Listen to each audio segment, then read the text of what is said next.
Welcome to the Association 4.0 podcast, your association's no-fluff playbook to navigating and thriving in Industry 4.0 or the digital marketplace. Each week, we bring expert insights to help you and your association stay ahead of the curve. Hello, everyone. My name is Sharon Rice, and I'm the Managing Director of Business Strategy for orgSource. I'm really pleased again today to have with me Jim Lahey. Jim and I have been doing a series of podcasts on channel relationships, and I'm really excited for the conversation today when we're going to be talking about developing the international market. So Jim, welcome.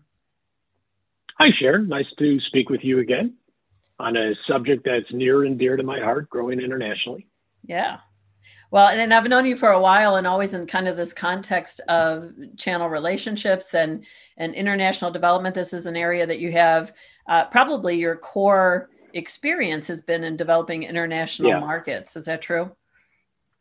Yes, absolutely. So it's something I've spent a long time at and hopefully learned a little bit about. Excellent. So why are you so passionate about international development now, especially for associations? Yeah, I think that it's really a great way for an organization to kind of further your mission, your customer base, and your revenue. But really more than that, more than those kind of obvious headline things, is we're in a globalized society. So if you really look at the future of any organization, having a connection to where your members and clients are moving to or are also in addition to your home country, I think is very important. And then having a way to really address those requirements in a more purposeful way sets your organization up for a much healthier future. So not that every organization needs to be international, but I think every organization needs to really look at, is it time to develop capabilities in the international arena, or is it not? But it's something that needs to at least be factored into the strategy. What do we do to meet the needs of our international members and clients? Yeah, and this is an area that so many associations pre-pandemic at least were interested in. You know, I felt like I had two kinds of clients in the past, those that were already international in scope and those that were considering some type of international operation. So really, in a nutshell, how do associations develop and grow internationally? Yeah, it's a big question, and it's going to take a little bit of time to unpack that. But I think at a very high level, it starts with the structure. And associations can grow really in one of two ways at a high level. Either virtually, they can grow virtually, or they can grow physically. Growing virtually means that you can serve your international clients and members virtually from your home country. Growing physically means that those members and clients need some type of human interaction, whether that's in association direct resources in various countries, can get very complicated and expensive, or through the development of partners who can represent your association locally. In any event, whether it's virtual or physical, sorry to interrupt you, but in any event, whether it's virtual or physical, it's got to be purposeful, Sharon. I mean, they really need to have a plan on where they're going to do their efforts. But go ahead. Yeah, and it seems like, I mean, given the conditions of the pandemic where, you know, more and more associations are really focusing on direct delivery or virtual delivery, as you're talking about it seems like that would be the preferred option. But, you know, to your point that you have to be intentional about it, I'll just ask the question, is orienting your international operation around virtual delivery always the best thing for the long term, I guess I'm asking? Yeah, it can be, but I think I'd like to take a step back from that a little bit, because I think we all acknowledge that, you know, COVID has opened up new opportunities. I mean, COVID has allowed corporations to make more complex decisions virtually, decisions that in pre-COVID era required a lot of in-person mentoring and support, is now become more willing to be virtually made. However, ultimately, in how you structure your international business strategy really comes down to the needs of your end customers and the journey those customers need to take to get to fruition, to get to conclusion. There's really three types of customer segments to consider. The first one is what we call no or low touch customers. The second one is called medium touch. And the third one's called high touch. No surprise. No or low touch customers means the demand comes to you and it doesn't require human interaction or human interface really, or very minimal in order to get the business transacted. Medium touch, not like that. Medium touch requires some type of local sales and support in a time frame of 12 months or less. And high touch, they're larger, more complicated opportunities that have a sales cycle of more than 1 year. So again, there's three modalities: no or low touch, medium touch, and high touch. If your international opportunity base is no or low touch, then a virtual pathway probably makes the most sense. In fact, does make the most sense.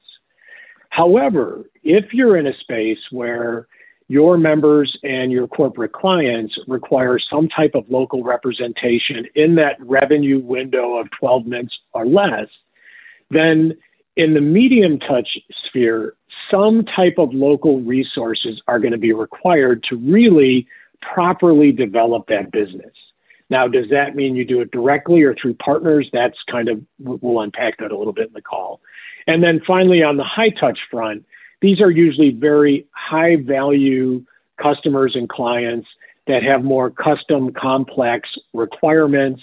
And usually the opportunities are very large in terms of revenue, and they take at least a year or more to bring to fruition.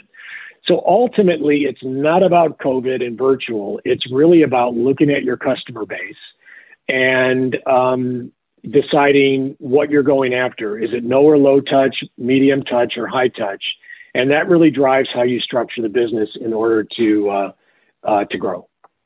So I know you have a process that you kind of go through with associations that are looking at developing this international market.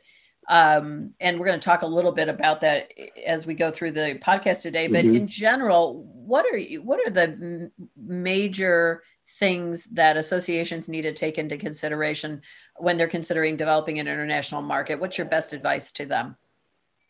Sure. At a high level, you got to do your preparation. It's affordable to plan, but it's costly to execute. I can think of both in my commercial career and in my association career where decisions were made for growing a business in a particular country, people were hired, resources were spent, and that decision ultimately wasn't the best decision and a retrenchment had to occur. So do your preparation. It's affordable to plan, but costly to execute. Know your target customer journey. We just talked about that. So are you targeting low, medium, or high touch customers? Because that's really going to drive the structure you put in place. Prioritize your markets. You'll find in anything that 80-20 rule pretty much always applies, but you want to really focus your development efforts on your top 5 potential markets for potential customer and member bases. You can't be everything to everyone. And ultimately, one of the things that happens in the channel dynamic of expansion is you start to work internationally and you waste time in countries with little or no markets and partners who do little or nothing in terms of productivity. So prioritize your markets and then ultimately be realistic about your revenue expectations and how long it's going to take and about what kind of operating structure you put in place. Don't overinvest if it's out of alignment with when the revenue is going to come, because a lot of times people go in all eager and they build a cost structure, it's not sustainable and they have to retrench. So I am much more, let's get it planned, let's be realistic, know who your customer is, make your priority, and then stage it so you can sustain it. Yeah, as a planner, I love that it's affordable to plan and costly to execute. So let's dive in at that level a little bit. So in this planning phase, in this preparation phase, what are you really looking for associations to do? Sure. And I think really, moving in a new market, whether you're a commercial business or your association, has a lot of similarities. So, in fact, what I'd like to use is a little bit of an example of some experience from my background. So in the 2000s, I had the opportunity to relocate to London, to the UK, to help a small Canadian technology company called Sierra Wireless launch their business in Europe, Middle East, and Africa. And it was a complete cold start operation. And what I mean by that is when I arrived in London, we literally had no customers in EMEA, no revenue, but we saw a great opportunity for our products and services that were in the pipeline that would emerge within about 12 to 13 months. So we hired the initial team, we opened up the subsidiary, and, we set about developing a comprehensive market launch and business development plan. And it had a lot of the elements I'm sure folks listening today put in their plans, assessing the market, looking at your competitors and what's their position in the market, looking at gaps and opportunities, where can your product inhabit opportunities that your competitors are not going after, having a very clear value proposition. And that value proposition has to be that elevator pitch that either individuals or companies can very quickly understand why your services and products and membership are of value. Prioritize and focus on your top markets and clients. So again, you can't be everything to everybody. Having an execution plan and then execute. And of course, whenever you execute, you find things that are not working or suppositions that were incorrect. So you got to modify your plan as you go. And I'm proud to say that within 2 years of launch, we were a $10 million a year business. And then in 18 months of my taking the helm in the leadership role, we actually grew it about to north of $50 million. And that largely came from focusing our efforts on the right countries, the right customer segments, and the beefier, bigger opportunities. So we really were quite purposeful because we accomplished it with a skinny team. Yeah. And I think that one of the things that associations are, especially those associations maybe that are reticent to expand internationally, their minds immediately go to, well, we're going to have to open a subsidiary. We're going to have to put boots on the ground in that non-North American market that we're trying to serve. Is it better always to have an international subsidiary, or based on your case, you were wildly successful with Sierra being in market? Is that something that is just generally going to be true and an association should take into consideration setting up an international subsidiary? Yeah. No, I don't think it is. I mean, again, I go back to that low, medium, or high touch. The case of Sierra Wireless, particularly early on, it was a high touch market development, business development exercise. It required direct resources to really crack open the market. But I think for a lot of associations, they fit in there's some lower no touch opportunities. And then a lot of the interesting opportunities can be in that medium touch space that can be very well served by indirect effort. So, going down the subsidiary path, it's expensive. So look at your customer journey, and ultimately that's going to drive what you have to do. But I think by and large, for most associations, you don't have to go down that subsidiary path. And I am very hesitant because once you build that cost structure, it just takes the trajectory of the results to a different level. And it also really boxes you in on how you can discover and develop the market.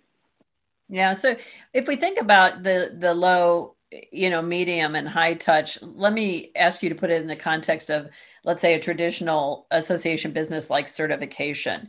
So if you're trying to develop an international market for your certification, is that low touch? Is it medium touch? Where will you put that kind of business? If you're trying to develop an international market for your existing certification, I would suggest that that's probably in the medium touch with some opportunities in the low or no touch. There's some organic business you can scoop up through virtual engagement. But I think that it all depends on if there is some existent market demand for what you have to offer.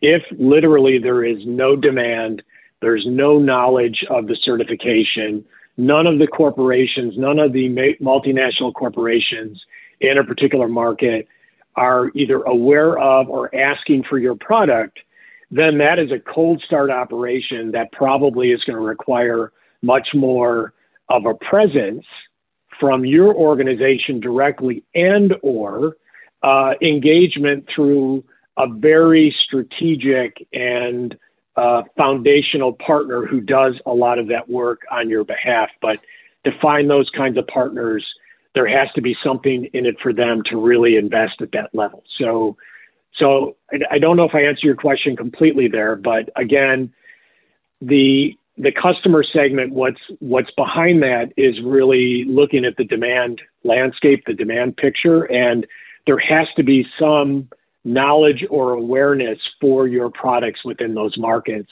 some type of demand. That's part of that market prioritization. Well, and I think that especially when I started to do more international work, and one of the things that members that we had made us painfully aware of is that we really didn't understand from our US based perspective what that local market was like outside of the United States. And that was, for me at the time, one of the reasons I realized how important channel partners were is that they really could help us understand the local market, make sure that we were developing products and services that would meet local needs, but they were much more efficient at penetrating local markets than we were ever going to be. And even taking into consideration all of the digital technology that's available for us. So let's talk a little bit about using channels to expand internationally. What's the benefit of having an international channel? Sure. So a channel network, I think, is best suited for that medium touch environment. And channel partner organizations can offer a lot of value along the lines of providing, like you just said, that local presence, knowledge, and relationships. So they can take your product, your messaging, your positioning, and essentially they can provide that local filter, local tailoring, local mentoring in order to gain adoption. They're cost efficient. Channels use their own capital to fund business operations and business development, not your capital. They're scalable. You can add them where there's needed and where there's demand. And very importantly, they provide protection. They provide air cover from local regulatory and compliance requirements. So there's all sorts of nuances about taking a product from one country or region like North America and then shipping it into another region like Europe or Asia or Africa. There's local things, very mundane things like customs clearance and value added tax and all sorts of things that could be quite complex. And if you don't have a locally registered organization to clear product, a lot of times it's better suited to have a partner do that on your behalf. So properly executed, channel partners really can magnify your presence and growth and do things and have knowledge and insights that you don't have because you're not in that market. So, and I think that's a good summary of it. And what's interesting to me is that a lot of associations, when they think about international growth, their heads pretty quickly go to setting up their own presence in a non-North American market. But you're talking about them providing air coverage, like the protection and the knowledge of local regulation and compliance. And a lot of associations obviously have to be aware of that. Their products and services have to conform to those local standards and local regulations. And a channel partner then becomes that intelligence organization to make sure that you color inside the lines. And as you mentioned before, they're essentially doing it on their own dime. And they're compensated by that usually how? So yeah, they're compensated by the spread between what they pay you for the product and service and what they ultimately charge the client or the individual customer. Now, the best partners are partners who don't just act as go-betweens and product shifters, but in fact, take whatever you have and add some kind of value to it. So they add some uniqueness or additional services. They are what you would call a value-added partner. These are the best partners to have in my estimation, because frankly, that value add really can develop much more meaningful end customer relationships and also allow them ways to really sustain what they do. So they make their money based on the spread of those two things, but it's beyond the transaction. They've really got to be value added, you know, and any partners you develop, you really want to develop partners that have some value beyond just the mechanics of shifting a product in and out of the market, because the internet, you know, people can see what things cost. They can see what they can get things over the internet for. Box shifters or product shifters really don't offer a lot of value, and it becomes very apparent. It's those people who add value and services around what you do can really take you into more meaningful potential relationships. Yeah, that makes sense. So now let's move on, you know, kind of to the next phase, which is really talking about how you mentioned before that associations really need to prioritize markets. So it's so important not to think of, you know, the international marketplace as a monolith, like it's North American and then everybody else, or the United States and every other country, but that you have literally hundreds of markets, and even thousands, depending on how regional you get in your analysis, that are potential markets for you. So how do you really prioritize what markets you're going to get into? Great question. I like to focus on the top 5 potential markets. So just think, you know, you got 5 fingers and one hand. Think of your top 5 markets. And you really want to identify and quantify where those markets are. You know, where are they? Oftentimes, hopefully, you know, I described my Sierra Wireless experience, which was a cold start in EMEA. But most associations have a certain amount of members and clients in international locations. So what's your current revenue in your top markets, and how many members do you have in those markets, and whether they're individuals or corporations? And it can be a bit more difficult to unpack, but who are your top existing customers in those markets? Not just your partners, but if there are corporate clients in those top 5 countries, who are your big clients? Who has really adopted your organization's body of knowledge, and it could be certifications and or services, and really values it? Because you need to not only discover the data, but you need to then speak with those, at least a sample of those individuals, to understand what it is they value about your organization. Look at your North America customer base. Where are they based internationally? So a great exercise for an association to do is really connect the dots from your customer flow. Let's take your Middle East and Africa, and you might have, interestingly enough, out of your top 5 or 10 international customers, are they the same as your top 5 or 10 domestic customers? This is how you really begin to look at addressing your business globally. And certainly I have found, both on the commercial side and the association side, that, you know, government statistics and other associations who categorize certain types of manufacturers and company organizations can really help you build a picture in those top 5 markets of potential individuals and companies who are aligned with the discipline of your association, whatever it is. You also want to look at your competition. You know, where are their top markets, and do they sell direct or do they sell through partners? Not so much because you want to go after your competitors' partners, because a lot of times that doesn't work, but it's good to understand where your competition is gaining business internationally as well. And all this data can really help you build a picture of those top 5 markets. So let's think about, for a second, then selecting partners. If you decide to go the partner route and, you know, create a partnership channel in these top 5 markets, for associations in general, let's say that you have, you know, standard business. So you offer membership, you have training, and let's go ahead and say you have certification as well. And we know in lots of markets, a US-based certification is desirable at the professional level. What are the types of organizations that we're looking at to potentially become our channel partners in these local international markets?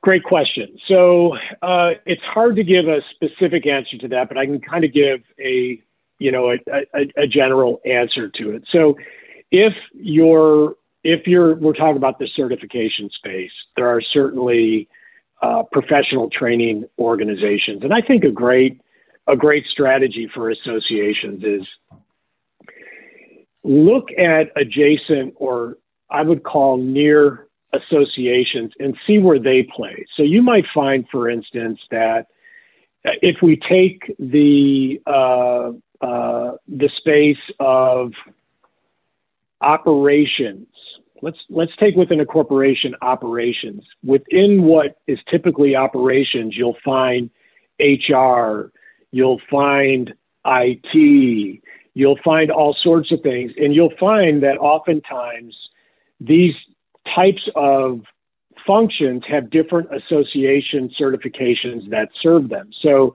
if you can find partners that are dealing perhaps with the HR side of the shop, you might find, in fact, that they have traction into, if you're from the IT space, into the IT side of the house as well. So I think one thing companies can do, what associations can do, is they can look at the partnerships of adjacent or near associations who aren't in direct competition with them, but converge closely at similar corporations, albeit in different departments. I think that's a great way to look at expansion, and look at the types of training organizations and consulting organizations that leverage that content. So it's looking at that near or adjacent space to identify partners.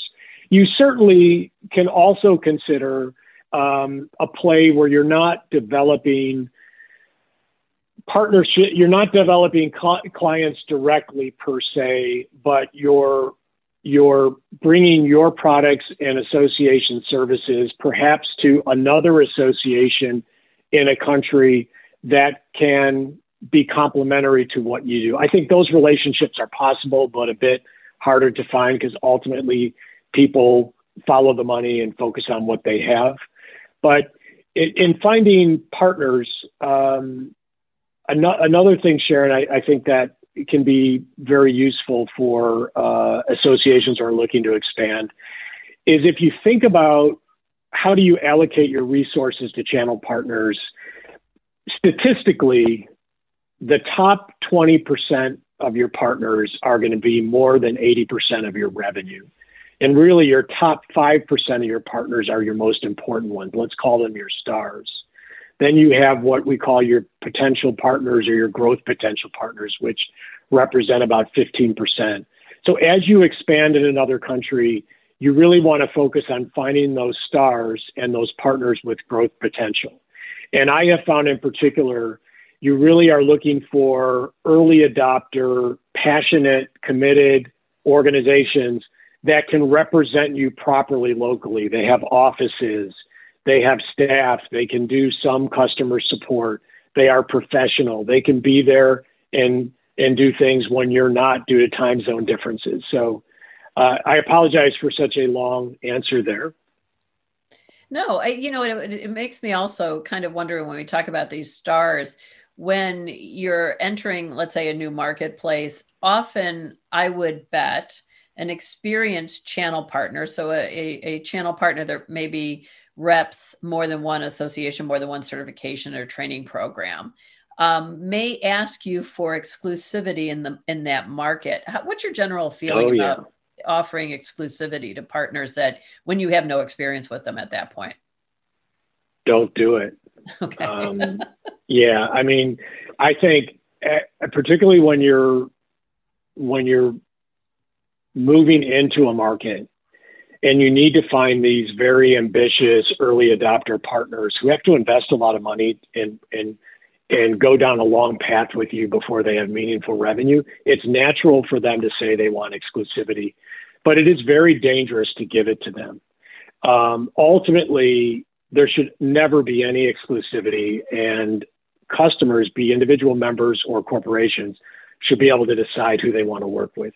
The way I've always handled it, by the way, is never to give exclusivity, but also to have an understanding that we're going to be purposeful in how we expand a channel within a country, and that philosophically, when we bring new partners on, we're looking to bring new segments and new value and new customer bases to the table. We're not simply creating a, drive to the lowest common denominator, drive to the bottom.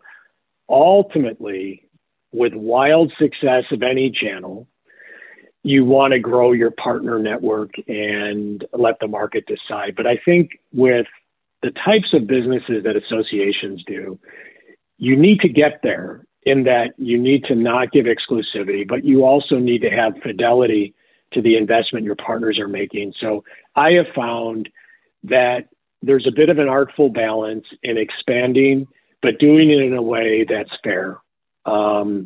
You don't want to hold back expansion, but you don't want to overexpand too soon where really you just don't allow people to sustain themselves. So, but don't ever agree to exclusivity. And it's a really interesting thing too. What you said that I just want to highlight for people, because it stood out for me, is, when we think about exclusivity from, let's say, our individual business perspective, when I asked that question, what I was thinking about is locking ourselves into a partner relationship that turns out not to be productive. And then we, lose traction in the market.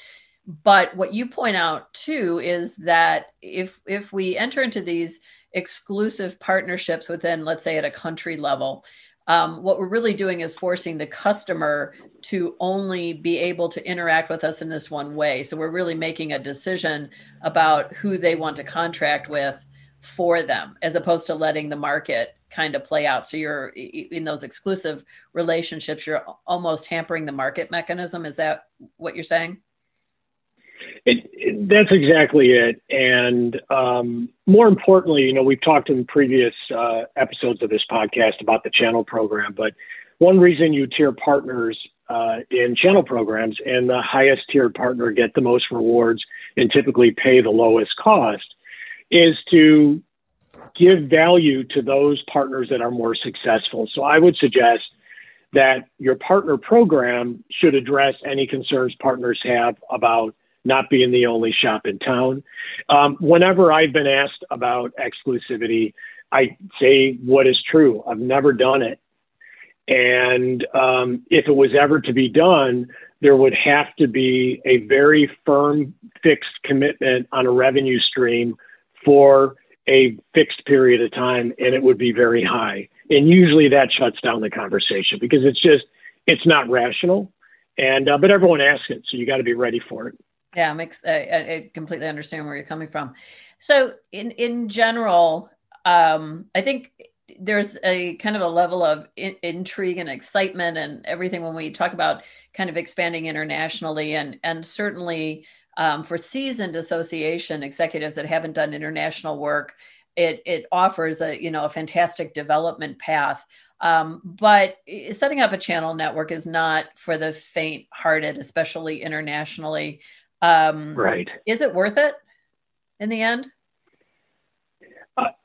Done properly, it's absolutely worth it. But it's a good way to kind of wrap things up, because channel networks take time to establish and develop, and they require business reengineering to ensure that you've got the right value prop for a new market. You mentioned several minutes ago about how a lot of times North American companies just like to take exactly what they have international, and that's usually the case. And a lot of times your partners can help tailor it locally. But frankly, if you go international as an association operationally, you're going to need to really look at your structure and when do you provide customer support and what is your turnaround and how do you support partners and end customers at a distance. So it does typically require some business reengineering on the association front. But if you do it right, you can get a global base of partners that are out there to help you find, win, make, and keep happy customers. Because that's really what it's all about. Happy customers, happy members, and you can expand your association's market reach and revenue along the way. So, and find new opportunities. It can be a good thing.